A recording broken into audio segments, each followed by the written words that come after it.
Hey everybody, this is HD. And this is PainUser. And we're here to co-cast a series of games in a brand new tournament called the IGN Pro League, known shortly as the IPL. We're casting this together. Actually, the first series of each game will be going up on my YouTube channel. A lot of games will actually be streaming over on, I believe, Justin TV.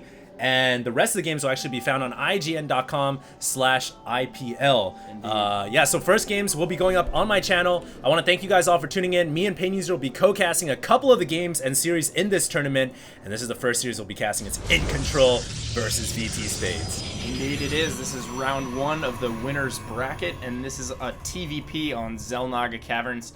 We have EGiNcontrol and VTSpades. VTSpades, actually a Terran player who has recently been out in Korea training with the Grandmasters. And indeed, he is. Hey, last time I met him was last year, and he kicked my butt at MLG Dallas, but I didn't know he was training out in South Korea as well. That's crazy. Yeah, he did spend some time out there with the VT guys training, so I'm really interested to see how the fruits of his labor translate into StarCraft 2 skill. I think he's probably going to be a lot better than the last time I've seen him play.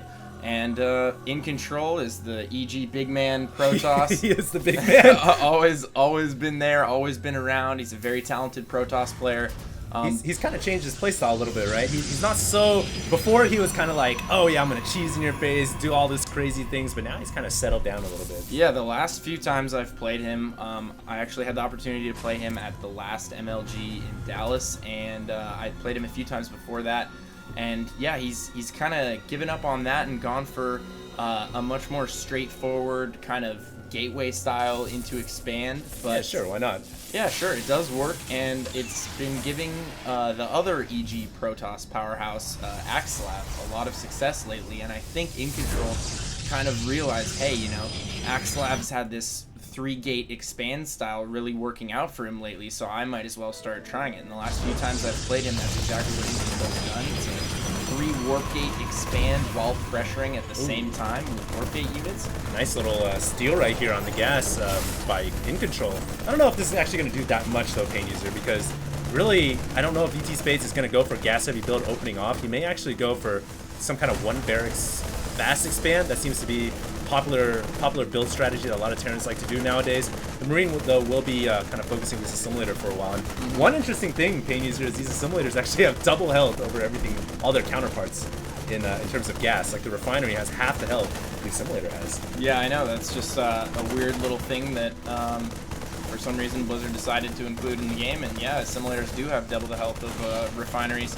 So it is going to take that Marine a really long time. But the thing about the gas steal that's really important is that it forces the Terran player down a tech tree that the Protoss player is comfortable with. He's almost always going to fast expand. There's no way he's going to take that second gas really early on. There's no way he's going to tech up to factory and do some kind of a Banshee rush. So you essentially know exactly what tech path he's going down, you know what he's doing, and you can play based off of that. And not only that, because of the amount of health that they have, they're going to be up in the base for such a long time that usually you can get an idea of what units are coming out of the barracks if you want to use them to kill that assimilator faster. Right, and EGiNcontrol right here, I mean, he doesn't see the command center, but he does see the second barracks being thrown down. And like you said, VTSpades now kind of forced to go down with this 1 barracks command center opening. He's actually throwing down a couple more barracks.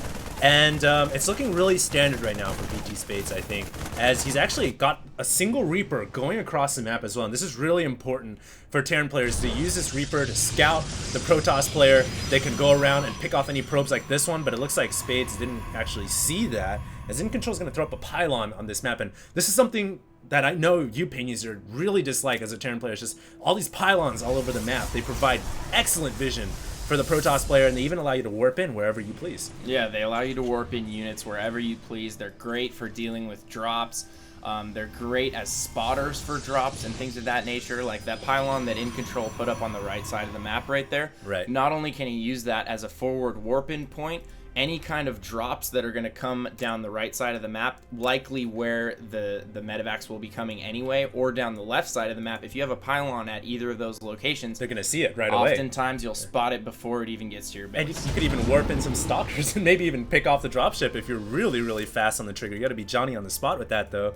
But hey, both these players are so good. And obviously this is a tournament game, they're going to be putting out their A game, and I'll bet that they're going to be showing us some really high class StarCraft today. Look at this, Spades throwing up a third command center, and EGiNcontrol is actually moving out with a very large army after going for 3 Warp Gate Nexus. He had a ton of gas for sentries, and he's actually pushing out while expanding. Yeah, it's something that's really deceiving about the 3 gate is a lot of times, even if a Terran player scouts the 3 gate, you'd be amazed at how many units they can actually spit out. It's really not even that much worse in terms of unit production than a 4 gate, and it's a lot less all in, and it frees up those extra minerals to get that Nexus just that much quicker. So, absolutely, man. And it looks like, see, Spades is really worried about some kind of a contain. He's all bottled up. He already has the bunker ready. He's pulled SCVs preemptively just in case EGiNcontrol does try and rush up the ramp, but really, Spades is assuming that he's contained right now, when in reality EGiNcontrol has his units all over the map right now. In reality, EGiNcontrol is taking a little scenic tour over here to the 9 o'clock expansion. I'm not exactly sure what he's doing. Yeah, I don't know what these sentries are doing right now. Maybe he's looking for drops. Maybe he's looking for wayward SCVs, perhaps the Reaper, but yeah.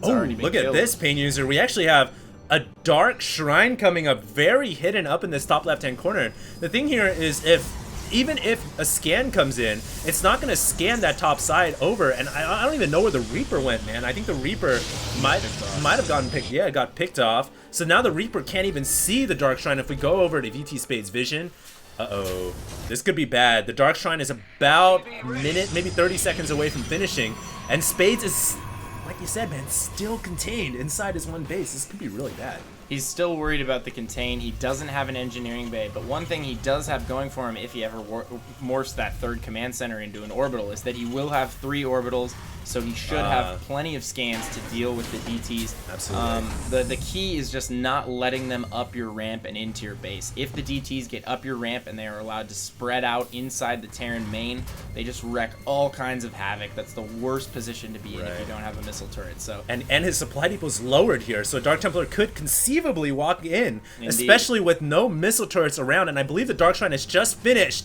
And here we go, PainUser. It's about to get nasty, man, with these hidden close units. A ton of them all over the map.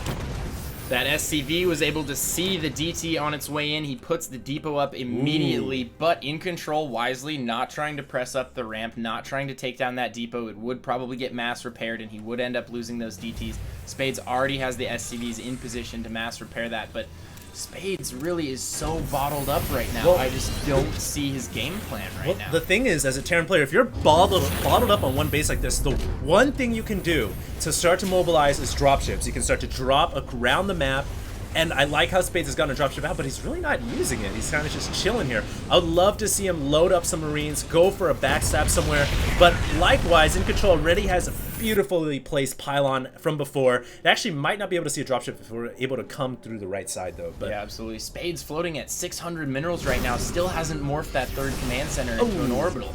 Manages to take out that DT at the natural right there, just being a little bit of a pest, trying to slow him down. Here we go. Looks like he's gonna try and sneak a DT into the main. Oh, it's gonna get inside the main, PainUser, and this is brutal for Spades, but Spades should have a ton of comsat energy saved. Indeed he does. That single orbital at the main has 100 energy, which means this Dark Templar might be able to do a little bit of slice and dice action. It might be able to kill reactor, but in the long term scheme of things, not that much. And EGiNcontrol accidentally sends his observer into the same location that the DT was in, and you have to assume that a scan is going to go down on that DT, so why would you send your observer to the exact same spot? Probably just forgot, man. He just sent it over there, and it just got picked off, unfortunately. But really, observers are so important. You never want to carelessly lose an observer, and it's something you always want to be on top of. He does manage to sneak in there, kills a mule and an SCV, and sneaks that Dark Templar out through the tasteless secret hallway. Gonna keep that alive, and it looks like Spades' bio ball is actually looking a bit menacing at this point. He has managed to catch up in supply.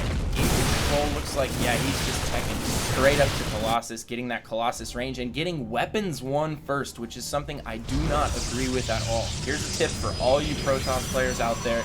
Armor upgrades coupled with Guardian Shield absolutely demolishes Terran. Marines have a low damage, high repetition attack, and Vikings have a dual attack. So Vikings get affected twice over by armor upgrades, and what it does is it basically turns your Colossus into Ultralisks. When you have that much armor and Guardian Shield, Vikings really, they just tickle the Colossus when it's at that point in the late game and you have armor 3 and Guardian Shield. And who wouldn't want to have an Ultralisk in their army, right? I mean, that's a great unit, and even if you can't build it, you can get it by getting those upgrades correctly. Well, yeah, if you think about it, Guardian Shield is essentially chitinous plating for your entire army. Yeah, I think it's +2 armor versus all ranged units, right? Yeah. That's pretty darn insane. Now, the thing though here is EGiNcontrol, he's kind of gotten this different tech route. He's gone for Dark Templars, didn't work out, and now he's dropped down to Colossus, which I like, but I wonder, is he stretched a little too thin? I mean, he needs to get a large number of Colossus out, and he does have 3. You're absolutely right. I feel like this style really, it doesn't give you the gateway unit backbone that you really need. You need the fodder units underneath the Colossus. Exactly. The gateway units are just the buffer between the Terran army and the Colossus, and the Colossus are the damage dealers. And right here, it looks like EGiNcontrol is going to try and push in with 3 Colossus, and I think he should have waited a bit longer because he has those 2 robotics facilities. This could be bad. This could be bad. Here comes a move in. EGiNcontrol kind of playing with fire right here. If he engages at this planetary, that could spell doom for what fodder units there are here. And oh, here we go. Force field getting laid down all over the forces. Colossus falling back a little bit and running away from the rest of the fodder. And EGiNcontrol not attacking with his Colossus for moments there, which means his entire ground army is going to get decimated. And what a crucial blunder. EGiNcontrol may actually lose this game, even though he had VTSpades kind of contained for a good portion of this game. Yeah, that was not a good engage for EGiNcontrol at all. He lost those precious, expensive Colossus and wasn't able to eliminate the entire Bio Ball. Spades had a brilliant surface area for that fight. He had a great arc, and he managed to clean up EGiNcontrol's entire army. Now, every Colossus is so important for EGiNcontrol here. He only has 1 up right now, but I don't see this Colossus living. It's probably going to go down. Down it goes, and that means only Stalkers left to defend against Marauders. Yeah, Marauders with Medivacs and Concussive and Stim, and that's not the situation you want to be in. Those Stalkers are essentially useless at this point. All they're really good for is picking off those Vikings, and I don't even think he has enough to do that. And it looks like the third for EGiNcontrol is going to go down. Spades is sitting on the gold. He has 3 base up and running, and he's producing off all those barracks. EGiNcontrol, really his only hope is however many Colossus he may have coming out of those dual robos, that is going 2 more Colossus make their way onto the field, and this is it for EGiNcontrol. He has to keep these Colossus alive. He has to micro them perfectly, and there's way too many Marauders on the ground, which is going to clean up the rest of those Colossus. EGiNcontrol losing the rest of his army, and EGiNcontrol immediately saying, good game, go medal. Loser does pick the next map here in the IPL. Wow, what an intense game.